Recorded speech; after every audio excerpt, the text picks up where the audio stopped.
Welcome to the Dirt on the Past, the Museum Edition, a YouTube and podcast program of the Extreme History Project, which explores ancient and historical topics relating to artifact collections from the Museum of the Rockies right here in Bozeman, Montana. At Extreme History, we explore the good, the bad, and the ugly about our human past because, let's face it, history isn't pretty.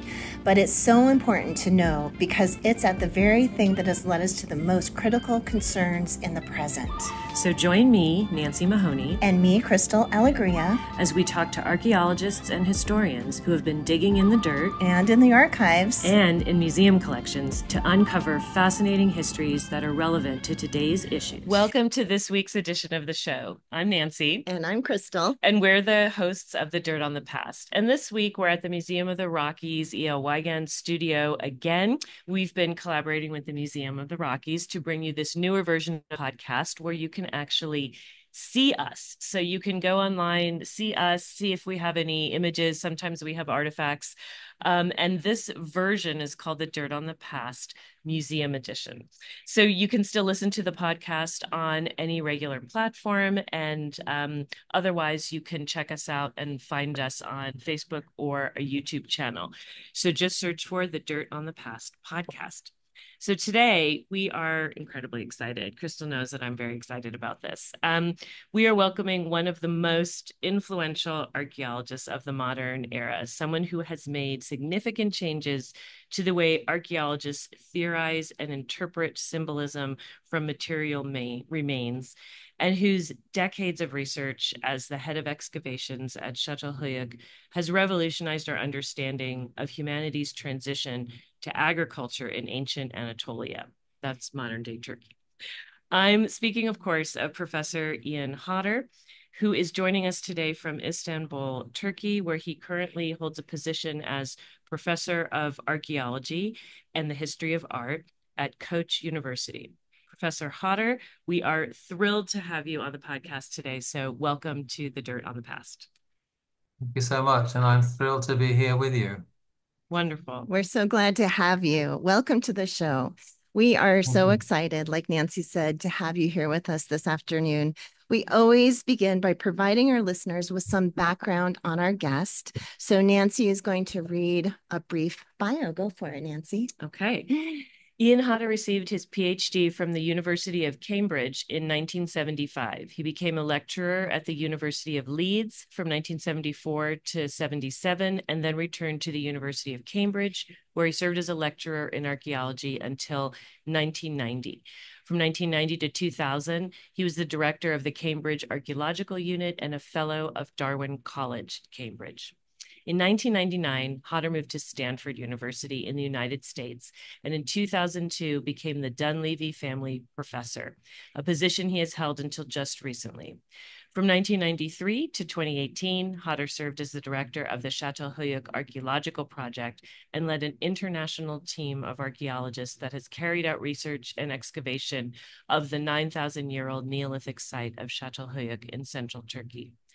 Hodder was elected a Fellow of the British Academy in 1996, and among many other numerous honors and awards, in 2019, the Queen's birthday honors, he was appointed Companion of the Order of St. Michael of St. George. And I don't know what that means, but it sounds super special. So I thought we'd leave it in there. And that is because of his services to archaeology and UK-Turkey relations, which just sounds fantastic. Ian Hodder has been a pioneer of post-processual theory in archaeology and has endeavored to better understand the entanglement of humans with the material world. He has had numerous publications, far too many to list here, but some of his well-known books include Symbols in Action, The Present, Past, and Introduction to Anthropology for Archaeologists, The Domestication of Europe, Structure and Contingency in Neolithic Societies, The Leopard's Tale, which Crystal has there, and this is the one that I assign as a reading for a lot of my students at the university. The Leopard's Tale, Revealing the Mysteries of Çatalhöyük, Religion in the Emergence of Civilization, Entangled, an Archaeology of the Relationships Between Humans and Things, and most recently, Where Are We Heading? ? The Evolution of Humans and Things. So thank you so much, Dr. Hodder, for joining us today. Yes. And we always like to start off the podcast by asking our guests how they became interested in the field of study that they are in. So if you could just tell us a little bit about what brought you to the field of archaeology, when you first got the interest in looking at things from the past and how you have progressed in that field, that would be wonderful. Yeah, well, I'm afraid that it's something that I've always had. There's an archaeological bug, and I don't know exactly when it began, but I know that by the time I was 13, if I was asked what I wanted to be, it was not a train driver, but an archaeologist, and that's so I just stuck with it all my life. I'm not really sure what it was that attracted me. Some of the reasons were not very laudable reasons. I went to an all-boys school in Oxford in England, and so I never met girls. And so one way of meeting girls was to go on archaeological digs. That's a Uh, great way. uh, It's a great way to meet members of the Yeah. opposite sex, Yes. as we both know. and but more seriously, I I just loved working out of doors and not I hated the idea of being stuck in an office the rest of my life. And so I love the outdoor work and the social aspect of being part of a group of people working outdoors. Um, and I also was just fascinated by the intellectual challenge of the puzzle. You know, you're given a few bits and pieces of stuff lying around, some clues, and you have to sort of put together a story. And I just found that really fascinating and engaging, and still do, and I still enjoy digging very, very much. So that gives you some sense. So I started when I was at school, and I went on to university, and just spent the rest of my life digging. I think I can relate to all of those things. I don't know about you, but Oh, sort yeah. of the mystery aspect, I never wanted to work in an office either. And I know by the time I was 13, I was fascinated that there were civilizations that seemed to have ruled the world and then no longer did. And it just, I kind of never thought about anything else. And then realizing you could actually make a living at it, yeah, was fascinating. Yes. Yeah. Um, so Ian, I first heard of you really when I was a graduate student at Arizona State University in the early 1990s. When I showed up there, um, we had to take this series of method and theory courses, and there was very much this divide between the processualists and the post-processualists that was emerging, and it was sort of Binford versus Hodder, processualists versus post-processualists, and I had no doubt which camp I was in, but there was plenty of people who were kind of taking different perspectives, and there was a lot of um, really super interesting discussions in our graduate seminars about these different perspectives. And sometimes they would get heated. But I know some of our listeners won't necessarily be familiar with those terms, and we can go through that a bit. But can you talk about that period of your career and if you knew Lewis and Sally Binford at all? And you know how that divide or seeming divide kind of shaped the next steps of your career? Yeah, thank you for such an interesting question. Um, I um, I think you know that the early days of what became known as post-processual archaeology were very much UK based, and so I had a group of students at Cambridge, and we were in our little bubble, I suppose, and and I think we're rather self-righteously sure that we were right, and and so when people came to talk to us, we were often quite aggressive, I suppose, in a way that I would now um, not be terribly supportive of. And one of the people we were aggressive with was Lewis Binford, because he was a great friend of Colin Renfrew, and so Colin kept inviting Lewis Binford to Cambridge, and we had some very famously unpleasant interactions between him and my group of students. later on, uh, Binford invited me, or rather, the Department of Albuquerque invited me to go and speak there, and which I felt was rather like going into the lion's den. But nevertheless, I thought it was a something that I ought to do. And I was very, very sweetly received by Lubin for then, and he became very avuncular towards me, and they invited me to his house, and I spent some time with them.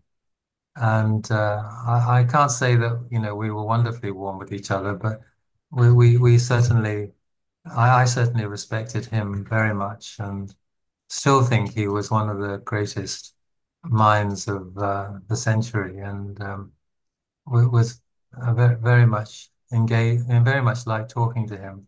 Even though we disagreed very, very strongly, but he was at least willing to engage in the debate, whereas many people, as you were sort of implying, didn't really want to engage in the debate. They just sort of took sides and um, and went from there. But he really was intellectually interested, and so I really valued that. Um, but um, I think in terms of my experience at the time was that in the United States that there were vested interests that made it very difficult to have proper dialogue, and it's taken a very long time, really, for those sort of barriers to break down. And for people, I think nowadays people think this is an old tired debate that we can forget about and we can get on with our lives. And most people take bits and pieces from processual and post-processual and put it back together in their own way. And so I think that's been productive. Uh, um, and now in England, there's quite a strong sort of movement towards new horizons, things that are often called post-humanist, or ontological. And so I think the debate, the discussion has moved on a lot. Um, but at but at the time, for me, apart from that interaction with Binford, it was quite unpleasant a lot of the time, and it took a long time for things to calm down, and for it to be a productive dialogue again. So I hope that answers your question. It does very Yeah. much, because I think being a student from the outside, you don't really know, and you're certainly terrified of approaching these people at conferences if you even see them. I mean, names like Binford and yours and others, it always seemed very intimidating, but you would hear stories that there were arguments between people, not necessarily the two of you, but others in those camps. And sometimes it really fell along who you would choose as your advisor. And so it did for a while. I think while I was in school, it made a difference to your path. It does seem to me, exactly as you said, that nowadays, I always still teach about it. I still find it difficult to think about, but I do think we've moved on and we've taken what's great from both perspectives, and I don't find myself in just one camp or the other like I used to. And maybe we could just, for our listeners, really in a nutshell, talk about what processual and post-processual is, so that folks know what we're talking about too. Absolutely. Go ahead. Crystal, Go thank ahead. you. Well, I don't know whether I should do that. I might give rather a biased view. That's Oh, that's okay. okay. Let's have your biased view. Okay. Well, I think one very fundamental way of seeing the difference is that processual archaeology saw itself very much allied to anthropology, and particularly to a sort of functional ecological type of approach, which was very linked to the natural sciences, and so a lot of the ideas, both and the philosophies, were derived from the area of the natural sciences. Um, Whereas post-processual archaeology saw itself much more allied to the social sciences, um, and and to the critique of positivism and the idea that there is one science. Uh, and and so in terms of wider debates, there was a culture war, if you like, within anthropology more generally. And processual archaeology was, allied more to sort of the evolutionary type of perspectives, um, and to the dominance of some sort of objective science. Whereas post-processual archaeology was much more allied to questions of meaning and identity, and to um, the political role of archaeology in the present, particularly allied to feminism and to indigenous archaeology. So the idea that there are other ways of looking at the past, other archaeologies that we need to consider, as opposed to the idea of one science. And there were lots of specific cases where that sort of centered around. But I mean, I think that I don't know whether that's helpful as a sort of general summary, Yeah, I think but it's that's great. part of larger culture wars, really, that Right. that have that occur throughout uh, the sciences, throughout the social sciences, and throughout the humanities. Hmm. Absolutely. I think stemming from that and more recently, there's still such a divide between physical or biological anthropologists in the United States and cultural anthropologists, and some of them wanting to separate really into different departments and not be under one umbrella. And it seems to surround a lot of similar issues. So I feel like it's ongoing in different Yeah. ways. It's just Yes, not as much of a divide in archaeology as it used to be. Yeah. that's right. Yeah. I mean, I felt that particularly because after Cambridge, as you said, I went to Stanford, and Stanford, I chaired something called cultural and social anthropology for a bit. Um, but Stanford was one of the main places that these wars were played out, and the Department of Anthropology there split between something called cultural and social anthropology that I chaired, and something called the Department of Anthropological Sciences. And you can just hear in that title, Right. anthropological science, Yeah. you can immediately see the difference. And so Stanford split between those two sides in this long debate, in which archaeology was also caught up. But now at Stanford, the two departments have been brought back together again.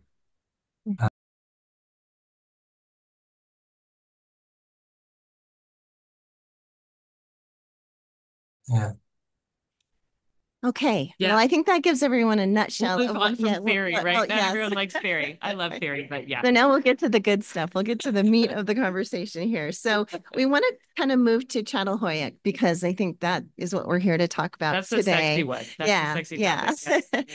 And so Çatalhöyük is one of the first farming villages in the Near East, located in Turkey. It was first occupied around 7,500 BC to 6,400 BC, and this site was first explored and excavated in the early 1960s by James Mellard, a British archaeologist. So, can you tell us how you first became familiar with Çatalhöyük, and then how you became the director of what would become one of the longest running excavation projects in the modern era? yeah.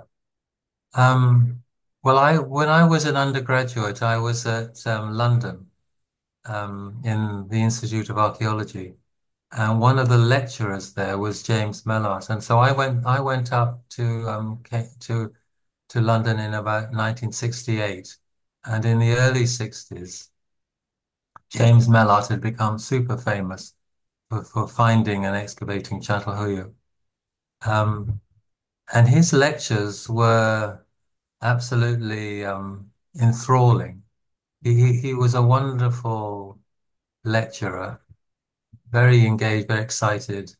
And of course, he had this wonderful stuff he was showing. I mean, the stuff from Çatalhöyük was sort of mind-boggling. You know, all these buildings with bull's horns attached to the walls, and big sort of relief figures of mother goddesses, as he called them, on the walls. and amazing paintings showing people teasing and baiting wild animals. And I mean, it was just an incredible sort of richness and incredible preservation that allowed him to say so much about early Neolithic life in the Middle East. And so it was difficult not to be, difficult not to become excited about Çatalhöyük in that sort of context. In 1965, his excavations at Çatalhöyük were stopped because he got involved in a whole series of scandals. And because of those scandals, all work at Çatalhöyük stopped for about 30 years. And many people tried to excavate it again. And I just thought it was impossible. I mean, there was so much politics. The Turks were very angry about the scandals and very angry about the way Çatalhöyük had finished. Um, and so the site was just left to decay, and it was a very sorry situation. And in the 90s, the situation began to change for various reasons. One of the main ones being that Jimmy Mellott himself, I think, decided that he got too old to go back to Çatalhöyük.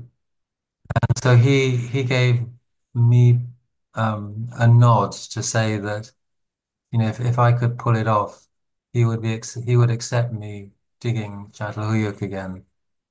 I don't know if you have this in your world, but in much of the archaeological world, you can't really dig a site when someone else has dug it. You know, Mhm. you have to wait till they die. But very nicely, Jimmy Mellott said he would let me. But of course, it wasn't his decision. It was the Turks that had to decide whether they wanted Çatalhöyük dug. And so after a series of negotiations, they agreed to let me start. And so that's how it began, and continued for 25 years, as you say. Had you excavated at the site under Bellart, or that had ended by the time you even heard about it? So Yes, no, you hadn't that had ever. ended. That yeah. Okay, wow. Um, so Çatalhöyük, I had the same experience of feeling it was this mind-blowing place when I started becoming aware of it and learning more about it. Um, and as I came out here to Montana and started teaching, I just found it such a wonderful site to use as a way to teach even an introductory archaeology class or a class that teaches all introduction to anthropology. And this has so much going on. You can draw from all different fields of anthropology and show how that helps you interpret what's going on at a site like this. I mean, it's that crazy amount of rich in data and the amazing preservation, and it's also still has this mystery about it, not like a cult mystery, but like how do you get that many people to live together, settled down in one place when you don't have, they're cheek by jowl, the houses are almost bunk up against each other, there's just refuse in between, they're walking on each other's roofs, you know, and yet none of the houses appear to show evidence of anybody having more than anybody else. So there's egalitarian ethics. So there's minimal violence, there's negligible difference in any kind of material inequality. There's no written laws, there's no central authority, there's no obvious leader. There's what doesn't appear to be corporal punishment, although I want you to tell me a little more about the head trauma on the young men. Um, and um, all the other ways that modern societies maintain law and order are kind of absent from there. So I found it fascinating for so many things, not just the beautiful art, but those bigger questions. So could you just start us off by describing a little bit, and we can probably also show an image from the book here, a few images. Start off by describing just the basic environment layout of the site, and what appear to be the rules that all the inhabitants had to follow in terms of building their dwellings, because I think it's so fascinating that we see such conformity in how the houses are laid out. That's such a striking feature of this site. Yes, I think one of the reasons that Çatalhöyük seems to resonate with people is that it speaks to our society. You know, it can teach us a lot about other ways of living, other ways of being, and in particular, there is this focus on an egalitarianism. So we've now excavated about 300 houses, I think, at Çatalhöyük. And and one of the most fascinating aspects of the data from the site is that people were buried not in cemeteries, but under the floors of the houses. And so what you have as an archaeologist is the ability to link the material culture in the houses, you know, the art and the objects and so on in the house, with the people buried beneath the floor. You assume there's some sort of relationship between them. So that it means that you have not only archaeological, but the biological, anthropological evidence that you can sort of link things together with and ask questions like, you know, were houses showing real differences in status and so on? And did that link to the health of the people who were buried? I mean, do you have healthier people living in the more elaborate houses, that sort of thing? So, but what we found is that nothing like that exists. That everybody is about equal. There's clearly examples of people trying to be unequal. I've written recently about this, the fact that in some houses, some individuals try to become more higher status than in other houses. But whenever we see that, we see that the attempt to aggrandize is knocked down and is dampened in some way. So, for example, what you see is buildings after buildings after buildings, where people are rebuilding the building in the same place. So it's the same family, if you like, building in the same place over many generations. We see attempts to aggrandize by bringing in more stuff and having more elaborate art and by being the centers for burial and so on. But then the house is burned and a very small house continues in its place. So that one way you were asking how what are the ways in which egalitarianism was maintained? And one is that when people got out of line in some way, um, that there was a treatment that involved the burning of the house and the forcing of the house to start again, if you like, as a small entity. We presume that there were lots of other things like gossip and excluding people from public events and so on. These more informal social ways. And there is some evidence that violence was used. So quite a lot, well, we have quite a lot of examples of what's called blunt force trauma. That is evidence of people being bashed on the head in some way or other. And this particularly occurs with young men, but it also occurs with women and children. So it's not something that's only with young men. And we assume that this is some type of regulatory mechanism. But I think the main way that the society was organized was through making sure that everybody adhered very strongly to a set of social and cultural rules.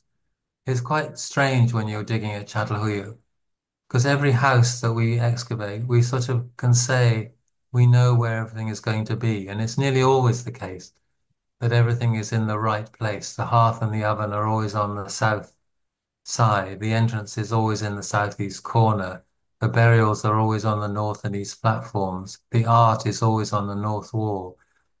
There are always little ridges or platform edges that separate the different sections of the house. And so it does seem to be the case that there were very strong rules that people adhered to. And we presume that this was monitored by elders in the society. There is some evidence that the only real social distinction is between the older and the younger And so elder men and women presumably held council or discussed and made decisions that had to be held up by the rest of society. But it was a society that was very, very strongly based on the idea of sharing and of equal sharing. And and it was in that framework that everything had to work.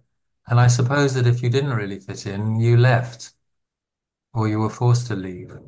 I think in some ways it seems like an ideal society, very egalitarian society, with little violence and with no real social differentiation. Um, but yet it was a society that managed to be peaceful for a long period of time. I'm sorry about this. Can I just get rid of that? Sorry. That's okay. Okay. Sorry about Yeah. that. Yeah, no, that's great. We have some more questions that we want to dive into a little bit more about all the different types of evidence that you've used to be able to understand a lot of what you just told us about what life was like and why there seems to be sort of not that much inequality from one place to the other or different. So the houses at Çatalhöyük are all pretty similar, you know, as we've said, but they're not all exactly the same as you mentioned. Some have more elaborate decoration, more layers of plaster, more installations or burials and things like that. And some of those houses I've seen you discuss in other talks, they'll have parallels, like there'll be some similarities between a painting in one house and a painting in another. And all these things are internal. There's no big plaza, there's no big shared space. So it seems that people must have seen paintings in one house and in another. And it's sometimes a way that you can make linkages, or there'll be similar installations in one site or another. And these are in different almost districts across the site. They're not very close to each other. And then on the other hand, you've mentioned that by looking at the biology of the bodies buried in some areas, that you can really determine that in sort of these houses living together aside each other in a neighborhood were sharing meals together. They were eating the same food. So you sort of have this meal sharing maybe going on in houses with close proximity, but then you have these cross-cutting relationships in certain houses across the site in terms of shared symbolism, or houses where people are getting buried into because some houses have no burial. So can you talk about that a little bit, the evidence for that, and then also your thoughts on how that is a way that it kind of kept the whole larger group of thousands of people interconnected and still sort of able to live together as a society? Yeah, we should say that there has been some recent papers that have contested the idea that there were thousands of people. So it's very, very difficult, as you know, to work out population sizes. And lots of people have tried to work out the number of people who lived at Çatalhöyük. And the people have come up with a whole range of sizes from 800 people to 8,000 people. And so I just wanted to point that out, that there's been a recent trend to try and push down the numbers. But it's still, in my view, it's very difficult to see yourself getting much below 1,500 to 2,000. At any But one time. I at saw any one one of the time, papers that you mentioned by Bernardini and Schachner, and I went to graduate school with both those two gentlemen who come out of the tradition of looking at Southwest, which is very similar in terms of finding these unit pueblos where you have this regularity of pattern of houses. yeah, And they talk a lot about scalar stress and how there there must have been fewer people there, and trying to yeah, determine who was, but you had presented information where you were getting down to 25-year intervals of dating houses. And it seems like, at least, as you said, sort of 1,500 people or more. Is that where you still feel comfortable with population yeah. estimate? Yes, I mean, it's interesting in relation to our discussion earlier. Their argument is based very much on what I would call an old-fashioned processual Hmm. view in the sense that they're saying, well, on evolutionary grounds, we think this is impossible. We think this is impossible. And I just think, you have to look at the evidence and not come in with assumptions, but to try to build up from the evidence. And in my view, um, in a way, the question though is difficult because what is clear at Çatalhöyük is that everything was changing all the time, Mm. and so that the population at the beginning was very small, the population at the end was very small. It increases and decreases and goes up and down all over the place. So and as you say, we've now been able to date a lot of houses on a 25-year slots, so we can say when a house was built and abandoned and so on in 25-year time slices. And what you see there is just change, change, change, all the time.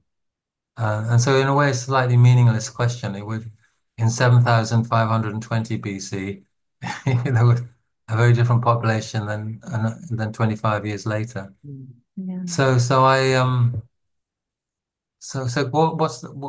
where are we now in terms of what do you want me to talk about?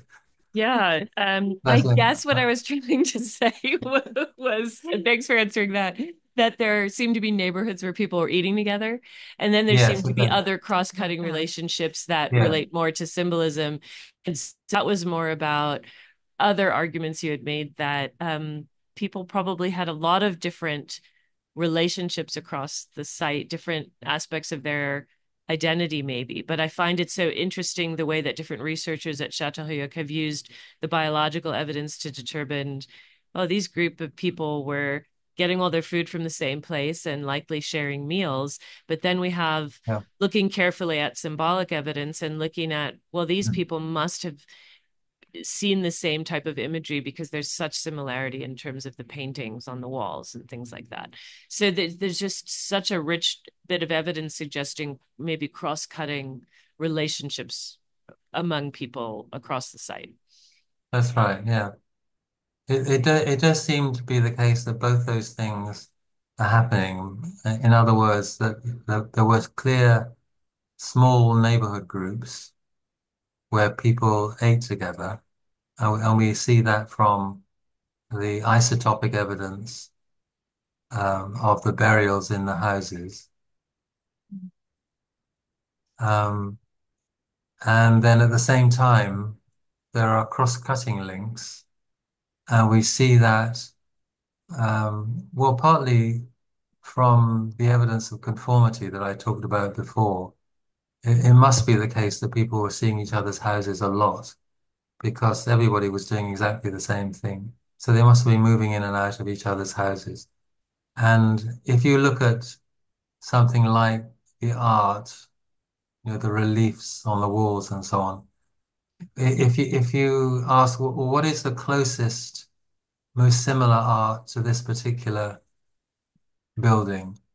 And it's very rarely the next door building. It's normally some building miles away on the other side of the site. Right, right. Yeah, that sort of thing. See the leopards.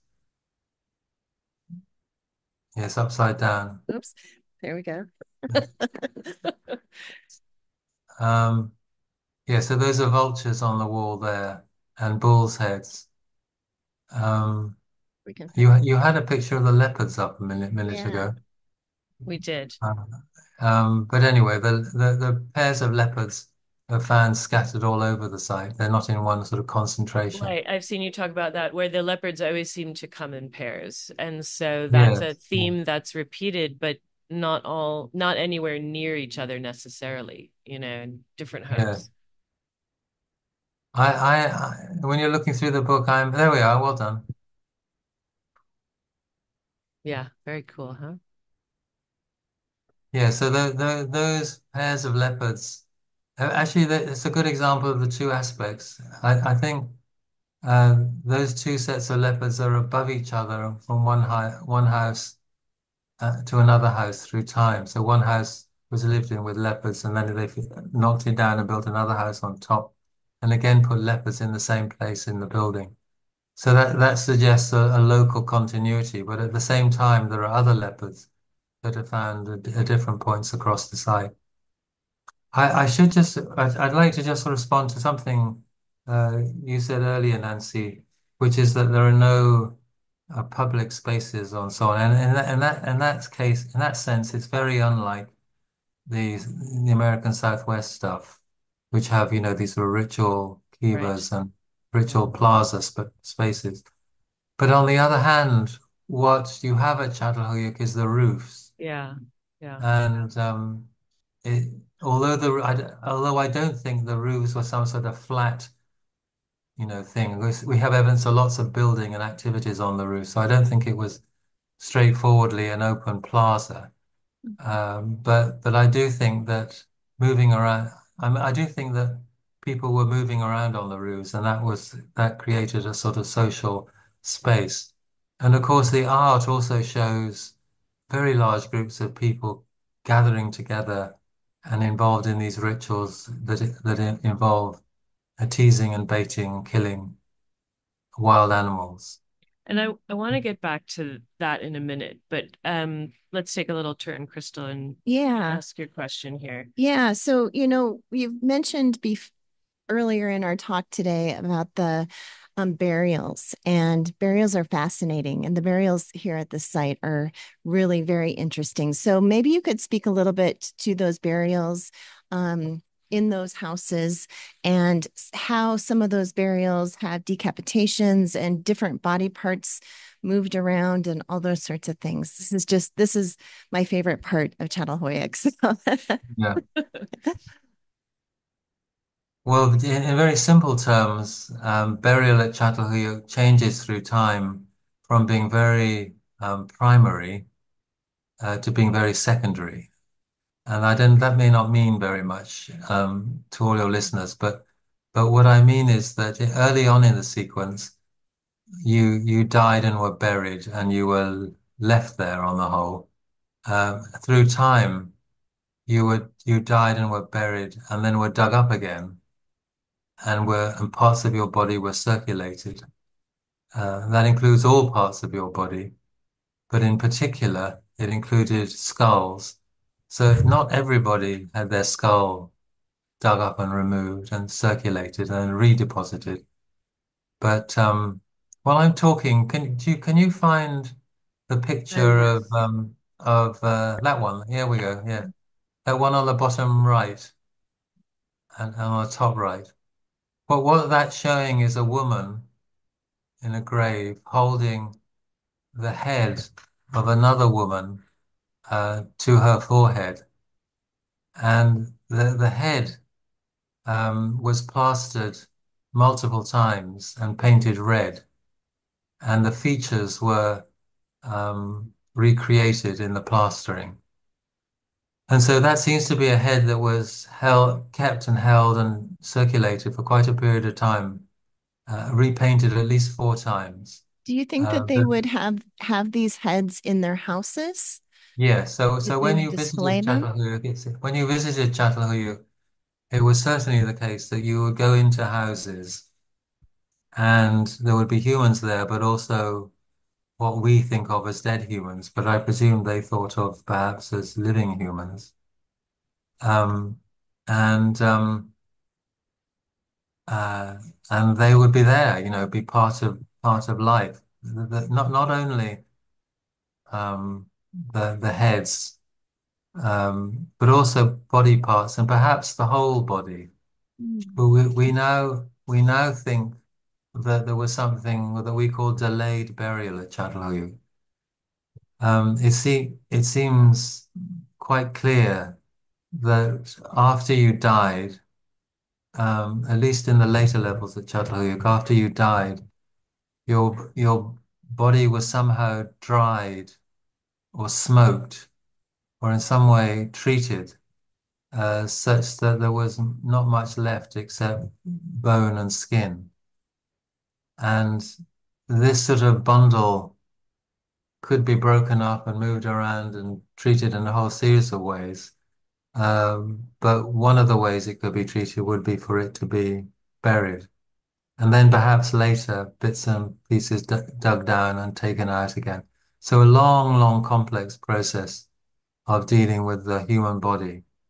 Um, and uh, and I presume this is about respect for ancestors um, and for a society that is very much based on the idea that there are rules that are passed down from ancestors and that the ancestors are watching.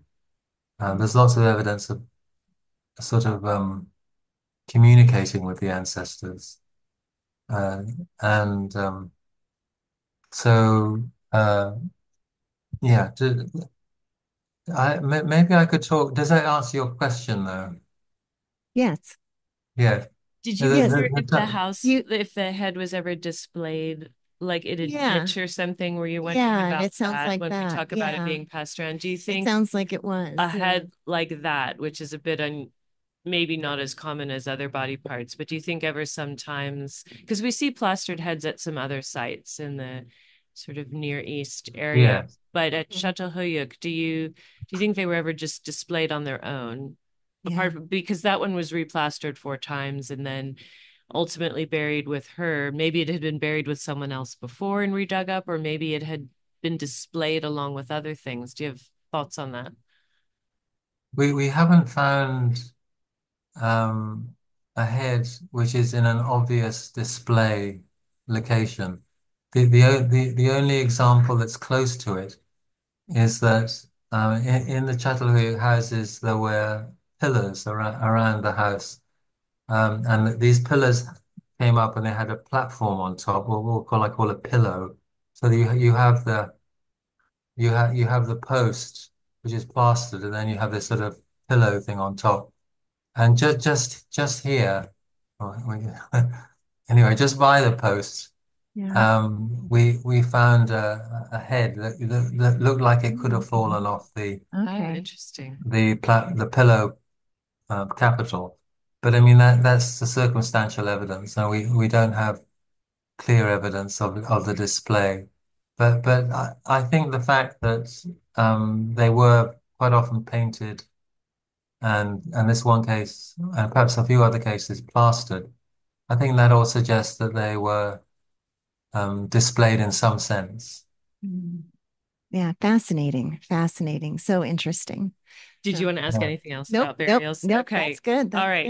good. Move on. We know from other research you've talked about how there's quite a bit of gender egalitarianism, the way women were treated. And I just think for folks that are interested, there's a lot of great information out there. But I have another question I want to get to. You had mentioned the scenes, paintings of larger scenes where there seem to be groups of people. Um, Maybe they're dancing, maybe they're also teasing and baiting what appear to be a wild animal, whether it's a boar or a bear or a stag or wild cattle. And we see that in several places.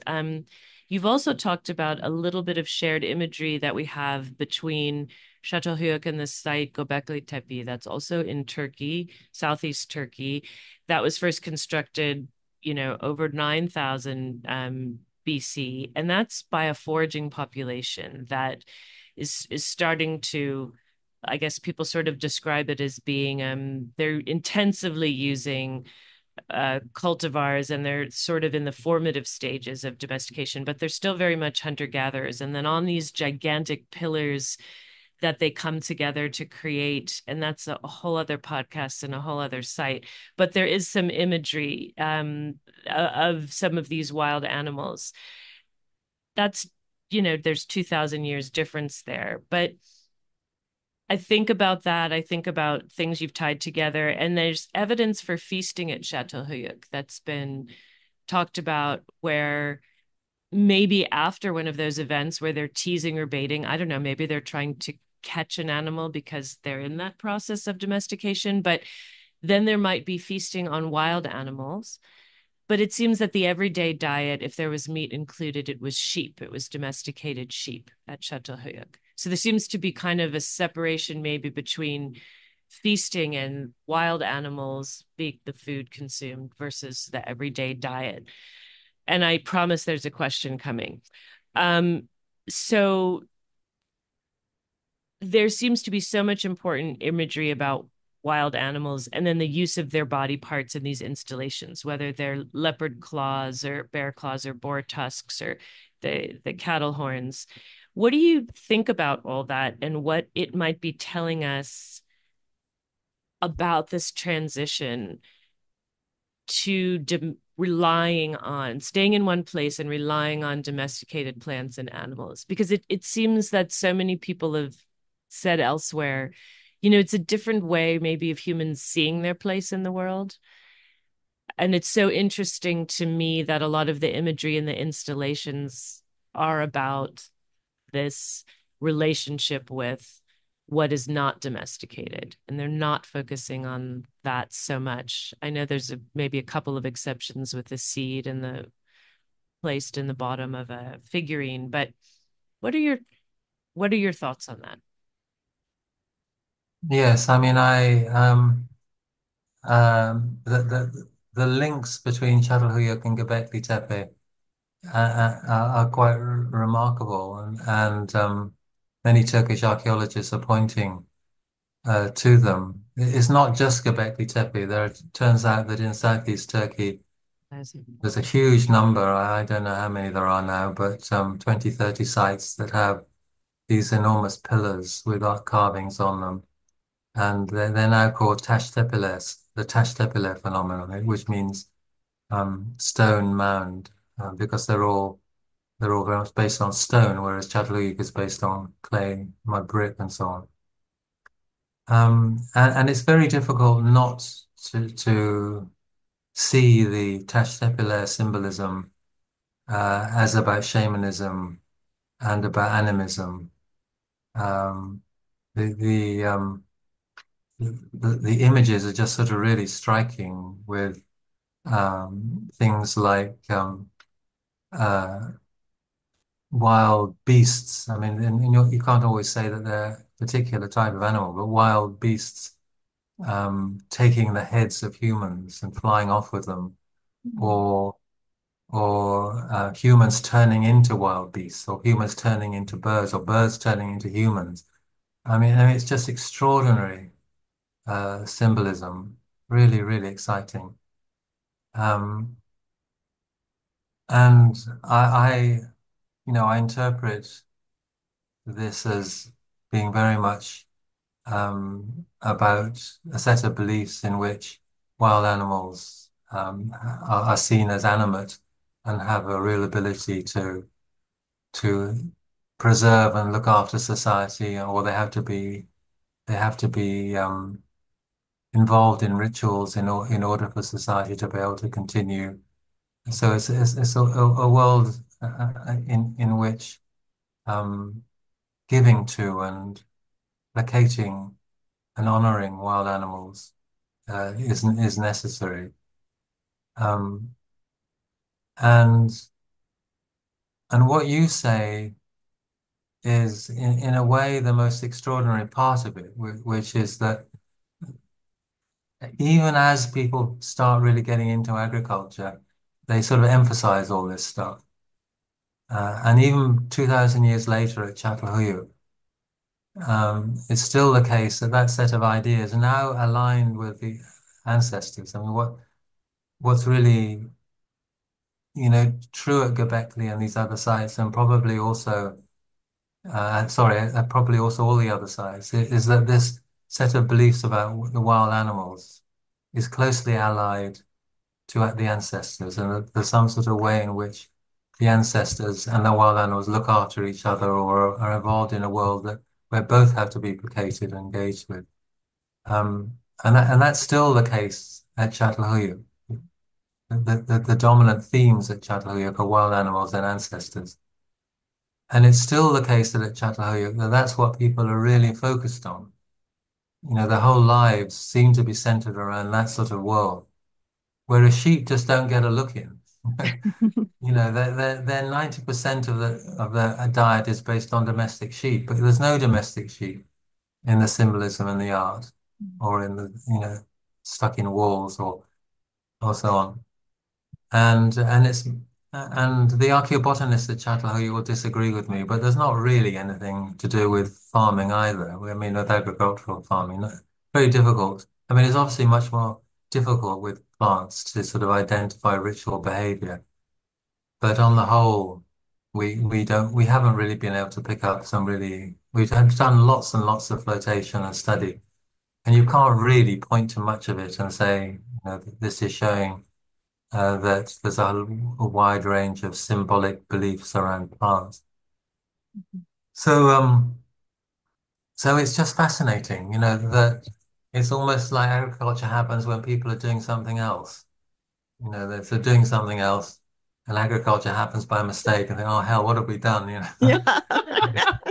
This was a terrible mistake, but we stuck with it, Yeah. and Look what we've got ourselves into now. look what we've got ourselves into. Yeah. I love that whole idea you're talking about the ancestors and the wild animals, because it is that whole north part of the house where it's like you've got these shrines, you've got these amazing skulls on the. I mean, I'd be super impressed if I walked in and saw that. Yeah. And then yeah, you got bodies or heads or parts of bodies under there, and it's all mixed together, to Yeah. and even though Göbekli Tepe looks so much different, I totally understand that connection is what holds. It just seems such a conundrum to me to understand then how they're thinking about what they're doing with domestication, because eventually they do even domesticate cattle there, but they do, and they start using milk, but they already have the sheep, and I find it just to try to understand what that process is like, that we've always, originally thought of as a revolution and like such a great idea. Of course, everyone's going to, all those theories are gone. And Çatalhöyük adds just another layer of like, what was going on? Like, how did that happen? I just think it's amazing. Yeah, it's very interesting. So I do want to Yes. get us to our last question, though, because Dr. Hodder, we always like to bring things to the present because we feel like it's important to talk about this and how this influences us and how we think about it and how we can use this information going forward in our own lives. So kind of in that vein, you've been a really strong advocate for involving the local Turkish community in the research at Çatalhöyük. And in previous talks that you've done, you've mentioned that some of the joys and the challenges, of course, about these collaboration with residents in the village and maybe the ability to not have those residents participate any longer. But can you leave us with one or two stories about how the site itself has impacted the local community there in Turkey? And whether that was for better or for worse, and what are the most significant lessons you have taken away from this 25-year project that you had at Çatalhöyük, and how it is still ongoing in different ways? Hmm. Well, that's a very long, complicated topic that I could say a lot about and has many dimensions to it. Um, I think for for a long time I became disillusioned with the ability to really connect Çatalhöyük to local communities, and and that's partly because uh, Çatalhöyük is located in a part of Turkey that is very, very rural and traditional religiously, and where there are very, very strong um, beliefs about the role of women in society. And so it was always a struggle. We came in as sort of Westerners with our liberal views, and we felt we needed to educate local people. Um, uh, and I think I became disillusioned by that process. And I think it ended up being very negative, um, because in the end it remained colonial. And despite all our efforts at being post-colonial, um, we had some of the best people in community-based participatory research come and work at Çatalhöyük and try to engage the local community in various ways. And they learn Turkish and work very closely with Turkish people and so on and so forth. But in the end, community work was stopped by the government because the local elders um, felt that we were changing ways of life in ways that they didn't want to see happen. Particularly, I'm talking about the role of women. So the men said that I could not hire women, but I felt, and looking back, I don't know whether it was the right decision or not, but I felt that was wrong, and that I had to stand up for certain universal rights. I had a strong belief in universal rights at that time, and I felt that women had a universal right to engage in labor if they wanted to. And so I insisted that we hire women. And then the men then said, you can't pay the women, you have to pay us. And I refused to do that. And I sort of paid the women. And women did work with us over the 25 year. We had a lot of women working on the project. And many of them, or some of them anyway, their lives changed. I mean, it meant that they had some income so that they could go and start their own businesses and things like that, be more independent. And that's, of course, why the men complained and closed the project, closed the community relations down. So I became very disillusioned with the whole idea about community-based participatory research, because it seemed to me that that's always going to have a colonial aspect to it. However well-intentioned it is, um, it is an intrusion into other people's lives. However, my ideas have changed again more recently because uh, the local government has built an enormous visitor center at Çatalhöyük, and the central government has put a huge amount of resources into advertising Çatalhöyük. So we've gone from, or the site has gone from a few thousand visitors a year to over 100,000, and it's just packed every day with people, and it now employs about 15 local people, and so I now see that if there's enough investment, that it really can change people's lives economically and socially in ways that they want to do. I mean, the visitor center and all these things that are happening now are not being done with any outside help. They're all sort of indigenous developments and indigenous funding. Um, and and so they've taken Çatalhöyük on and they've built it up into something which is um, really is changing people's lives and benefiting people economically and educationally. And so I guess I feel that although I was depressed about what was happening, in the end, it flew on its own, and as long as we stay out of it, um, then it can work. At least in that context, which, as I said, is a very, very extreme type of world, very different. Um, and I'm sure that the same arguments don't apply in Germany or Switzerland or wherever, but that was my feeling from it.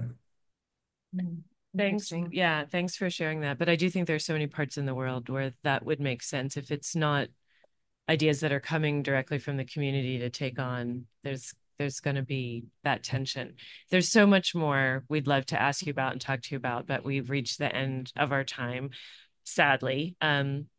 maybe you'll get another email from us asking for a different topic at some point.